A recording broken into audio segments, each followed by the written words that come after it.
All right, what we have here, fellas, is a 22-inch old school Toro. I love these. Sold this to a customer a while back, and he has proceeded to absolutely hit the thing up like nobody's business. Says he needs some more money now, and so the lawn guy's gonna have to go, and the old beat-up old lawnmower's got to come back out, but it is in no condition to offer any kind of reliable service. It's got a whole bunch of things wrong with it, so let's dig into it. Toro Recycler, 22-inch rear drive. Personal disgrace at this point. Let's dig in, okay? One of the first things we're going to do is, well, let's see what's in the fuel. Get rid of all this electrical stuff. Let me suck the fuel out. We'll take the top off. Let's dig in. Let's poke in. You got these 4 bolts up here. A lot of times they don't like to come out. They just get all glued in there, but you know, since I've had them out, I usually put a little lubricant in. No seize is a good idea, but the stuff gets, water and junk just sits in here and rots the heads, and then you can't get them out. So let's find out.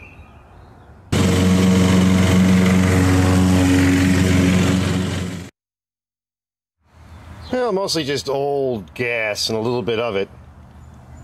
Not a lot of dirt. There's some in there, a touch of water. And, you know, it's not terrible. Of course, there's like no oil in it. Yeah, let's look at the oil. Did I show you that? Yeah, just enough to wet the stick. Oh, sorry, I just had a bee on me. All right, let's turn it upside down.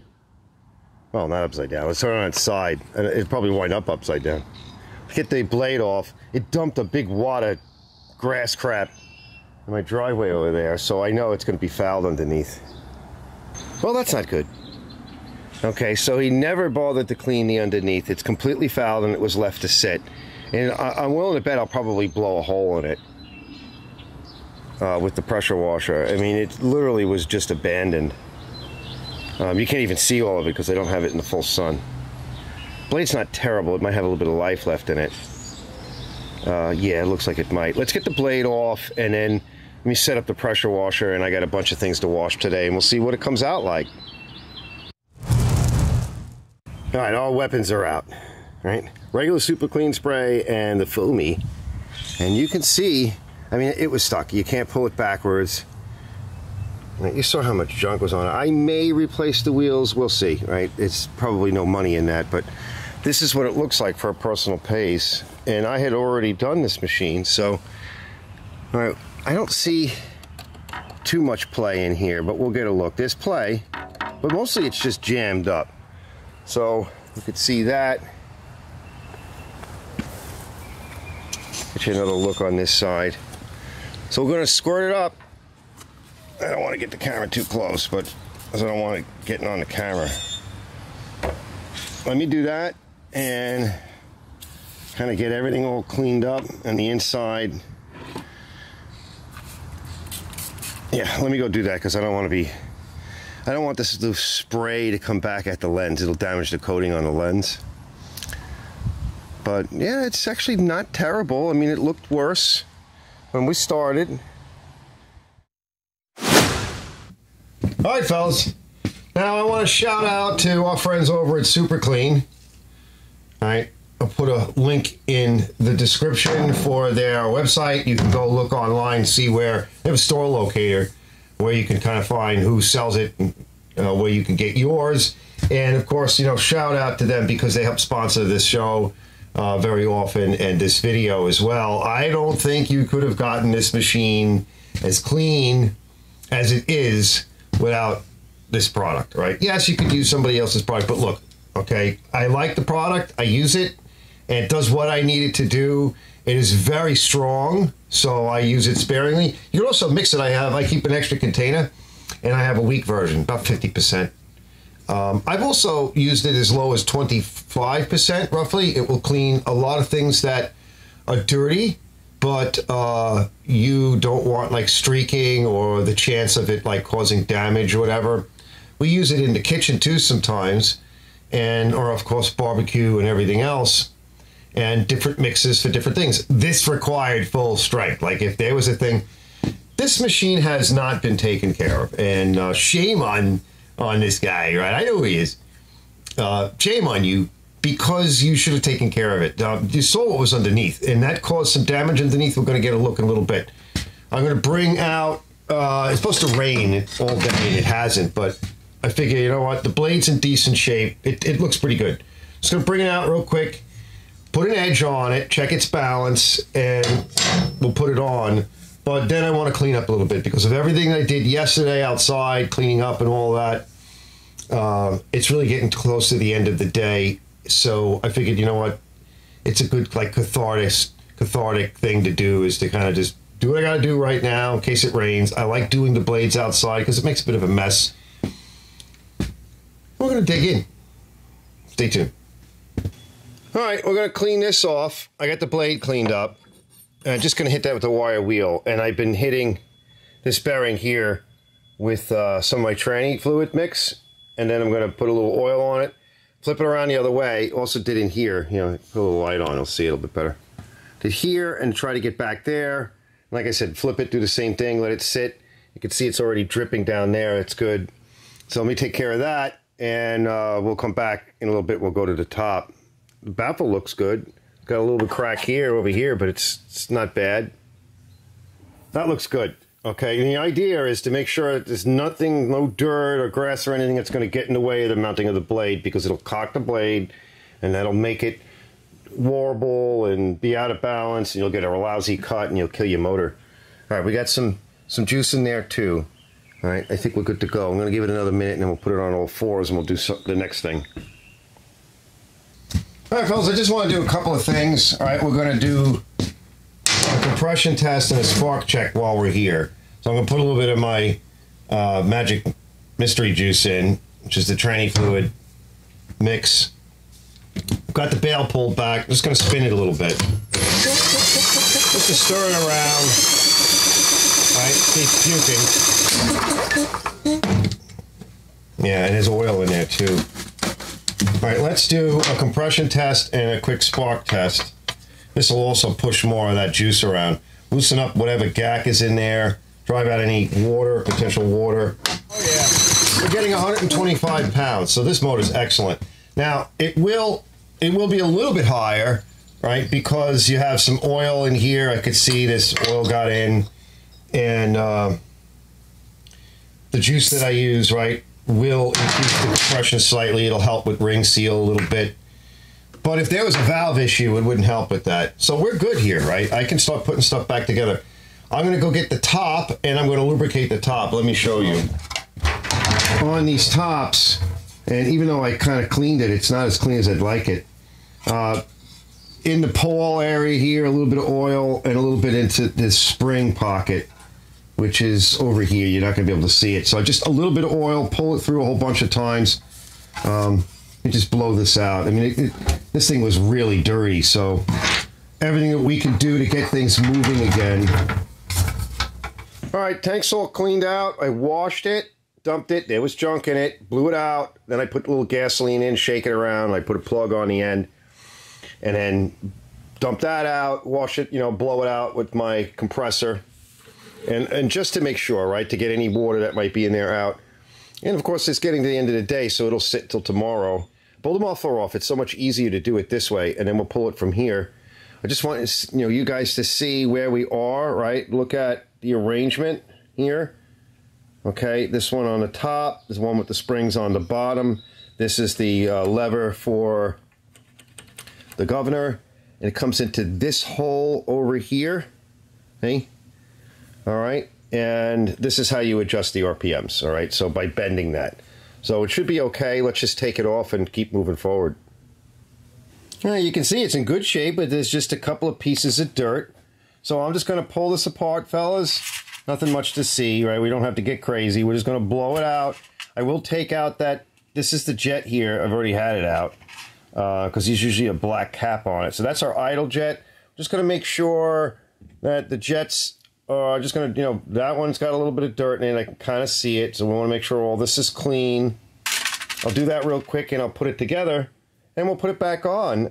The gasket did break a little bit, so I'll probably have to make a new gasket. I don't know why I don't keep them in stock. I guess because I don't do as many anymore, right? Well, that's not bad, right? You can see all the filth because I washed the outside. You know, I think it looks good. And always make sure that you take a wire brush, get around here because there's usually gack. This O-ring is in great shape. I clean it off with a little bit of Scotch-Brite. Just pull it through once, wipe it down. Then I put my tranny sauce on it. Same thing with the bowl. I clean up with some Scotch-Brite. Right? You don't want any oxidation issues, sealing issues.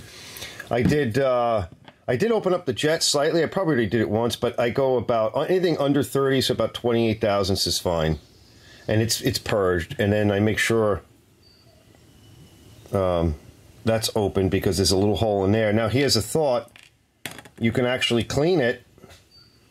This needle, okay, it's got a hanger on it, and those hangers fit into this little hole here.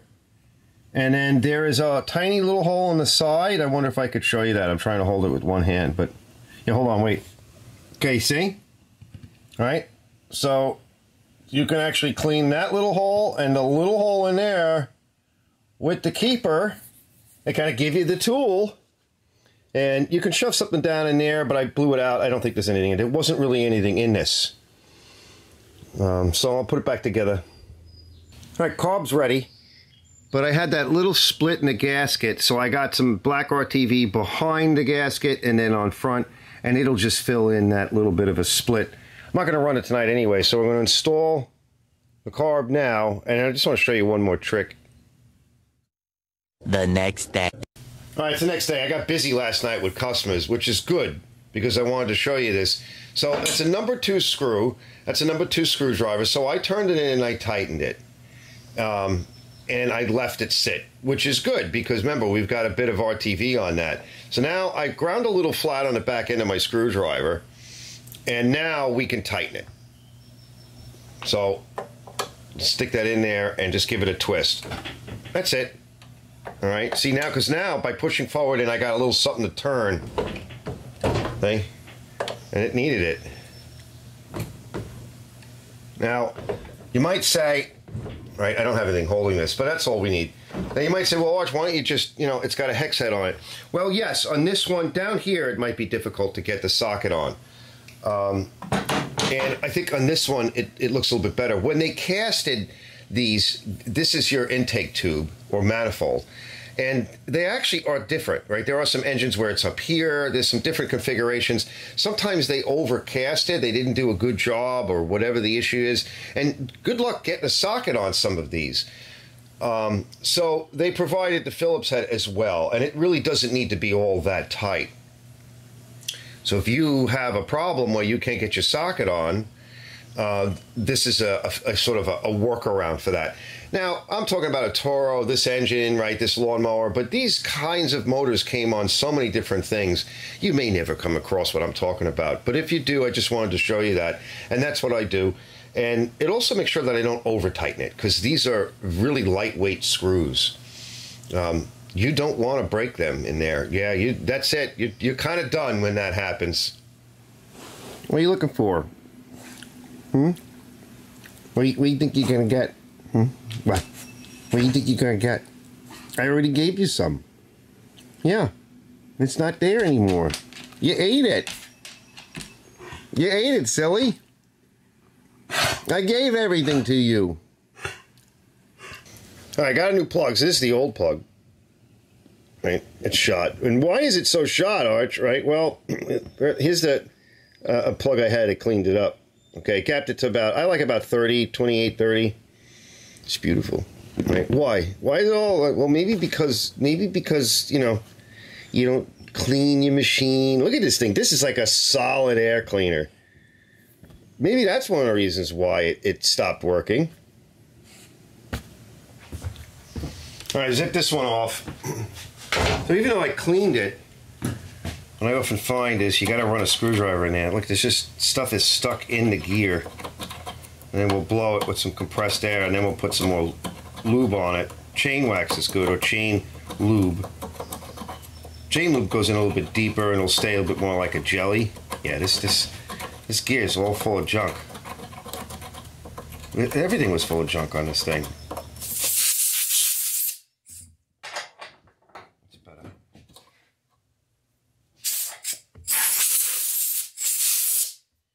even though I oiled it, right, the oil drips out of the way. That's why we want to get something a bit more substantial. But before we can do that, right, you got to get some lubrication in here. Let's see if it moves. Not bad. Some more of this stuff. Now let's get some chain wax in here. See how it goes in? Like a penetrant. But it's going to wax up. More like a solid lube, like a dry lube. You don't want anything too dry in this area. If you want to put dry lube anywhere, put it here, where the two materials come together, right? They're basically just two flats of the steel. Yeah, that's good. I'm happy with that. Clean this off, because that's filthy. Make sure it fits well. And then, if it's got any issues, put grease on it. You can put a dab of grease on this, because on this model, these are steel gears, so you can actually put some grease on that. You don't need much, because it'll work its way. Now, if you really want to put grease anywhere, put it around this area here, because what happens is it sort of helps to seal the bushings that are in there. It'll work its way around. I've done experiments with just dry lube on my Honda, and within a season I have to take it apart and deal with it and clean it again. And then if I pack everything with grease, then I don't have to do that. So we'll put this on. Yeah, that's a whole nother conversation. Because I've had people say, well, that's what attracts the dirt. Whatever. I can't have that argument all the time. Do hundreds of machines, hundreds, maybe thousands like I do, and then test it different ways and then tell me. All right, we're going to tighten this one up. I'm going to do the other one. Just be careful when you tighten these up, okay? Because I've seen people cross-thread them. That's why I don't like to use that tool. Here, see, it's still, she's a little bit cranky, right? She's getting cranky. And it's often in the transmission and the bearings. And we pull that back all the way. But it's getting better. This wheel's almost shot. I'm going to do the other side.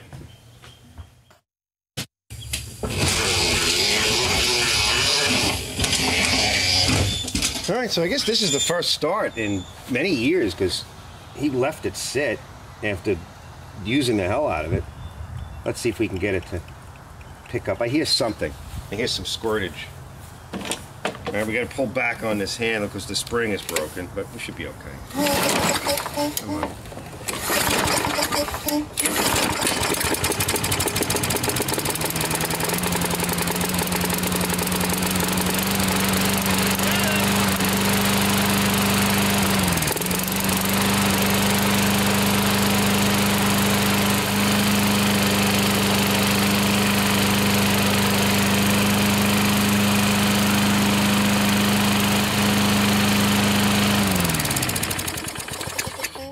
It's running good.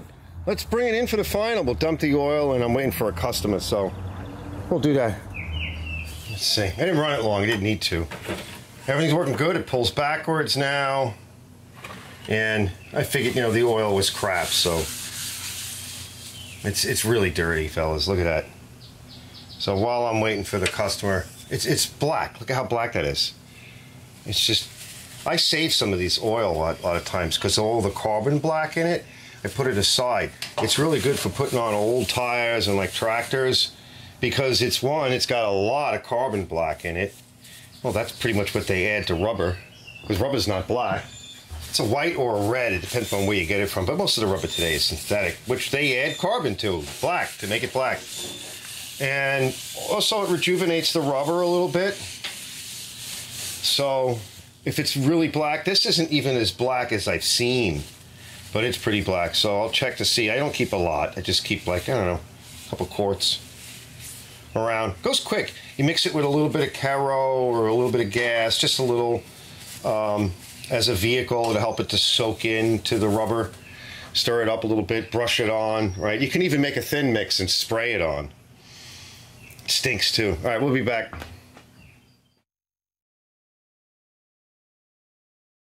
On a slippery, somewhat oily table, right? Moves forward nice, but watch. Right? So, you know, not as good as it was when it was new, but it's not stuck anymore, and it's working, and everything is done, and it's cleaner. Let's level this thing up. So this wheel here is kind of bald and it's wobbly. So I had rescued a non-wobbly wheel and adjuster. So I want to go in here and find out what's going on with this. And then I got another wheel as well, in case that one's a little wobbly. That one's not too bad. These are nice, like these have tread. Then over here, this one, not only is it missing tread, but actually in one spot it's starting to come through. So I figured we'd put these on. Let's get rid of the old battery thing. And then over here what we're going to do is we're going to tape this, and then we're going to put some heat shrink over it, maybe 1 or 2, you know, beef it up a little. It works fine, but I think we're just going to make sure that this thing's in, you know, better shape, and we'll clean it off, and we're going to blow a little clear on it. We're going to purdy this thing up and kind of make it, you know, what it really deserves to be. So I'll bring it back in a little bit. All right, I just took it apart, and I just turned around the washer down there. All right, it was like concaved. Flipped it around the other way. Everything's working good. Put a different wheel on it. It's a little bit better. That's not moving anymore. Okay, and I'm able to move it no problem. Might want to even tighten it up a little bit more, make it a little bit nicer. And this one's fine, right? Okay, next. So it's very simple. I took the cable off. I just cleaned this good. I mean, it's already clean because everything went over it. Put some tape on it, and then we'll put heat shrink. Now, it just kind of slips out. Once you pull the bolt out, right up here, you slide this off, then you slide the cable into that slot. But you gotta have the bolt out in order to do it. So let me tape that up. I'll show you the tape, and we'll come back with a little bit of heat shrink and put everything back. Oh, that's much better. Yeah, you don't want to make a knot of it, but you know, try to bend it and straighten it out a little bit. But that'll be good. Let's get some heat shrink on there. You want to put something on the top so that the tape doesn't come off. All right, I dug out an extra handle. This has the spring in it that's in good shape, but we're going to need to bend these back and collapse these down in the vise because that's all borked. But this one here, you see up here, is another thing I didn't like about it. It's flopping in the breeze. The spring is broken. You should be able to see that. Is my light on? No, we'll turn the light on. There's no good way to fix this. It's a pain in the ass to take apart. It's just easy for me to grab another handle. So I try to save them whenever possible. They all get worn. The other thing too is the stop here brakes. That's not terrible, not the end of the world, but this is a little newer model of handle. So I'm going to clean it up, put a little grease or lubricant on it when I'm done, and I'll install it. It's a little newer model because the bag, it sets up over here, right? And so that is a more recent model, because that one doesn't have it. All cleaned up, right? Ready to go. Got the handle on. Stay tuned, because one more trick. Oh, isn't she beautiful, fellas? This is what I call leveling up. Better tires, little issues, things fixed, cleaned up. Now this is automotive clear with a bit of hardener in it. I don't often use it, but I'm running out of the other clear, and it really is a better clear to use because it's automotive. It's got a hardener in it. It's a 2-part, and I used to be able to buy that like pretty cheap, Kirker and others. Everything's gone up. You get like a gallon of it, or a half gallon is fine, and it goes a long way. Regular lacquer thinner. You don't need anything fancy. The cheapest stuff you can get, and what's nice is that when it's hard, it will resist gas and oil and things of that nature. And of course, it's the UV protected. And a lot of what goes wrong with the paint, the base paint, is that the UV is burning. The UV burns out the clear in the paint. It burns out the shininess in the paint. It's sort of accelerates the evaporation of the paint, so to speak. And yeah, I think the other way of describing it is oxidation from ozone in the air, from acid rain, from the air just in general is oxidative. So, what the hell's that? Some kind of plane going overhead? And you guys stop. So 22-inch Toro, right? It's an older one, but look, we've gone over it, leveled it up, went from sort of a turd that was used and abused and neglected to something I think that'll get some good money without over repairing it and without overdoing it. But I do like these machines. I think they come out really good when you get them sort of sorted out. You know, this is not a restoration, right? Where it's a revival restification. So, and this is, you know, in a way, it's actually even part of like my paintucation series in a sense. So you might want to check that out as well. Hit the like and subscribe, fellas. Let's continue to build this channel together. And the more you guys do that, make comments and stuff. Well, I just like chatting with you fellas anyway. Thumbs up, thumbs down, and it just pushes, you know, us YouTubers a little bit deeper into the algorithm, because it's really the only way that we can help you fellas, but also get, you know, some type of compensation or recognition to some degree to keep us motivated moving forward. I'll see you on the next episode of Arch's Garage.